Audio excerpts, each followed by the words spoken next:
legends, I hope you're all amazing. On today's video, we're checking out the Mezzabarba MZero OD plugin from Boutique Tones. This one is particularly interesting because I've been wanting to try a real Mezzabarba amp for a long time. Every clip I hear of those amplifiers just sounds like it is totally in my wheelhouse, but I've never had the chance to play one. So I'm going to try it out in plugin format today. As you can see on here, the main page presents you with the MZero amp layout.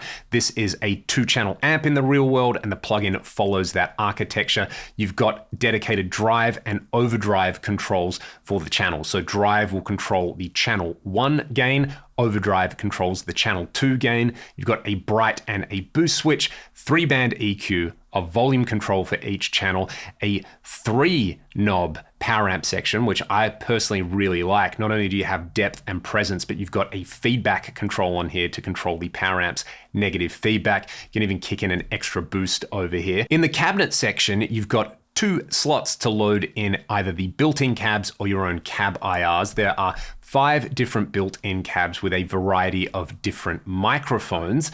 There's no condensers in here, and to be honest, I don't mind that because I almost never like the sound of condenser mics on guitar cabs, especially for amps that are tailored to high gain. We've got several classic dynamic microphone choices and 2 ribbon mics in here. What I like about this cab layout is not only are you able to move the virtual mic around on the virtual speaker, you can change the microphone angle and distance. There's also a room sim, level, high pass, and low pass, as well as a phase selection per cab slot. There's a dedicated pre-effect section where you've got a compressor and 3 different overdrive options, a built-in gate, a built-in EQ that's placed after the cab, and then a time-based effects section where you have a chorus, delay, and reverb. I really like that you've got analog and digital options for the delay, as well as the ability to run dual delays in there. Another feature that I really like is you've got this auto input gain feature over here. You can either set this manually or you can hit learn, where you just strum a bunch of chords into this and it will set that input gain where it needs to be at the optimum level to make the plugin sound like the real amp. On top of that, you've pretty much got all the other standard guitar amp sim plugin features. You've got tap tempo, you've got MIDI control in here that is assignable. There's a built-in tuner. There's also the ability to run this as a mono in, mono out, stereo in or stereo out, or a mono in and stereo out plugin. There's a bunch of presets in here. What I'm going to do is just run you through some of the basic amp and cab combinations, then we'll stack some effects up on there. But first, let's have a little jam.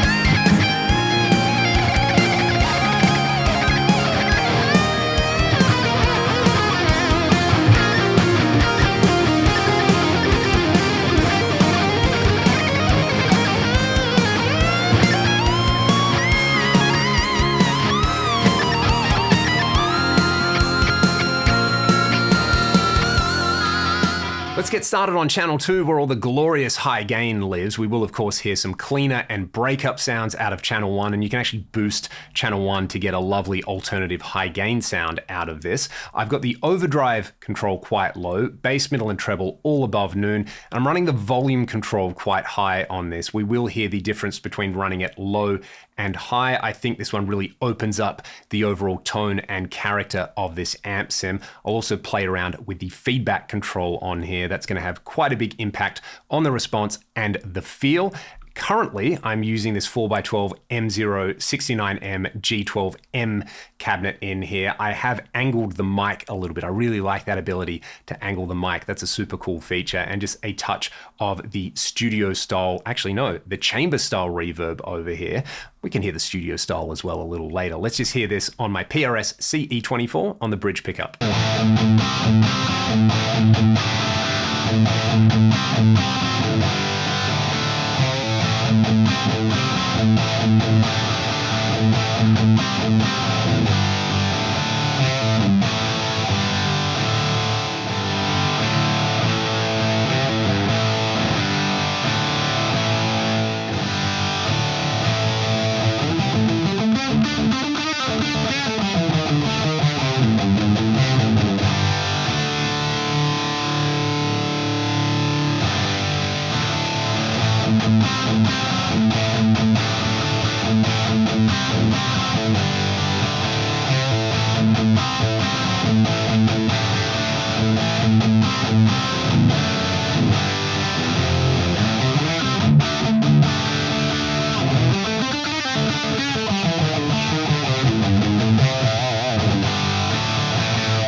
So it's really big and bold and thick. Let's hear that same setup with a couple of these different built-in cabs. I might just leave it on that dynamic 57 and let you hear each of the different cab choices quickly.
I think my personal favorite combination is running the 57 on this 69M cab and then using this 2x12 Zeta with the 122 on there, a classic dynamic and ribbon pairing. Of course, you can load up your own cab IR on there, so we should probably hear that. I'm going to go 100% blend to this cab and I'll just flick this on.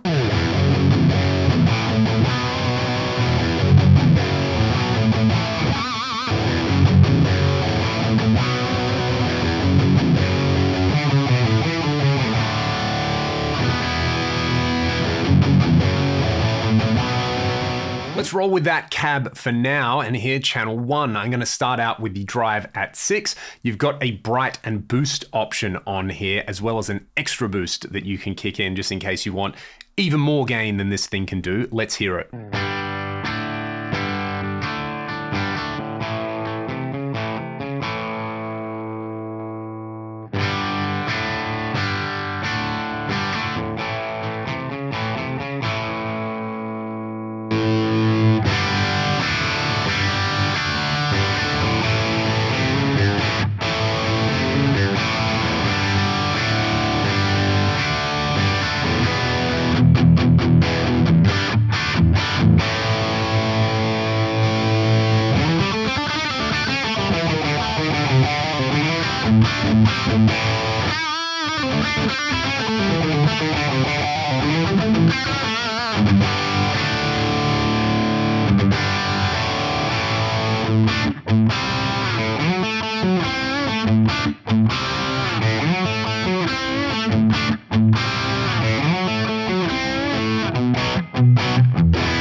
It also cleans up a lot. Let's hear some of these pre-effects in front of that, starting off with the compressor.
Quite a nice variety of pre-effects on there. There is, of course, the post-effects section with chorus, delay, and reverb. Let's hear a couple of different examples where I'm going to use some cleaner and some dirtier sounds with a couple of my favorite options on here. We'll start off using channel 1. I've got the bright on, but the boosts off. You can see the settings on there. Again, I'm using my free cab IR in here, and I've slathered it with chorus, delay, and reverb. I've also got the compressor on up front.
And then, of course, for all the grease and the glory, I'll break down that lead patch that I use for the intro jam and that you'll hear on the outro jam. I'm using channel 2 on the amp, overdrive, bass, and middle cranked up. Like I was talking about earlier, I really like getting the volume controls up around 6 or 7 to just bring out the unique character of this amp model. I've gone easy with the treble, presence, feedback, and depth on there. And then I'm going to stack a compressor and the scream block into that, essentially using those for extra drive and sustain. Then I'm going to use a dual delay, the classic dotted eighth note and quarter note dual delay with some of the studio reverb on there. I actually didn't end up using the chorus on there, but I'll probably let you hear that as well. So we'll start off with the raw amp and cab tone with a touch of that EQ, then we'll bring each element in.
In a lot of ways, this is the guitar sound I had in my head when I was about 15 years old and I just heard Surfing with the Alien and Passion and Warfare. It is thick and juicy, yet really nice and articulate. I think setting it up like this is perfect for a lead sound. And if you're somebody who's into these kind of amps or you're just into hot rodded lead guitar, it's definitely worth checking out. As we heard earlier though, channel 1, if this amp was just channel 1, I think you could do a lot with just that, going from those pristine cleans to the edge of breakup tones through the AC/DC crunch and then chucking the boost in front of it. You've probably got enough gain on there, but I like the whole Mezzabarba idea where if it's worth doing, it's worth overdoing. And they talk about on their website with the Real Amplifier how they've designed it to really have that liquid lead tone. And as we've seen here, it's pretty easy to set that up. Writing it off as something that can only do the liquid lead 80s thing, I think would be a mistake though, as we heard earlier in the video. But,